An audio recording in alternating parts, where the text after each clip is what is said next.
Herkese salam. Bugün mən nardan lokum hazırlayacağım. Bunun üçün əvvəlcə qabımıza 400 mg nar suyu, üzərinə 100 ml su, 200 qram şəkər əlavə edirik.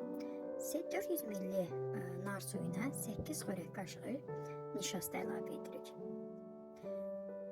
Daha sonra su qazda bərkiyənə qədər, bu formada, videoda gördüyünüz formanı alana qədər karıştırırıq. Parlaq rəng olan zamanı isə götürürük.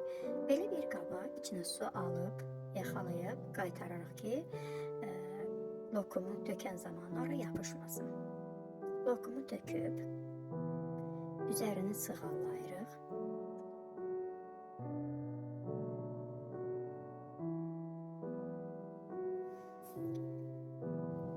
Üzərinə pingvin paketi örtüb, soyuducuda bir neçə saatlıq saxlayırıq.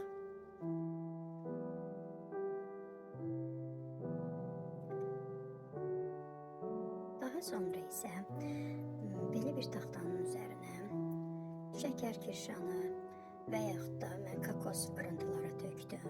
Daha sonra qabı tərsinə çevirib lokumu töküb, hər tərəfini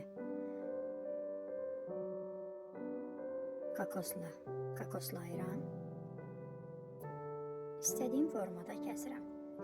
İnanın, tadı çox möhtəşəm, hazır alınan lokumlardan qat-qat gözəl və dadlıdır.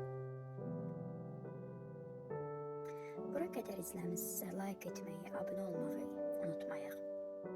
Sizlər daha başqa kanalımızda hansı paylaşımlar görmək istəyirsinizsə, rəy bölmənizdə bildirə bilərsiniz.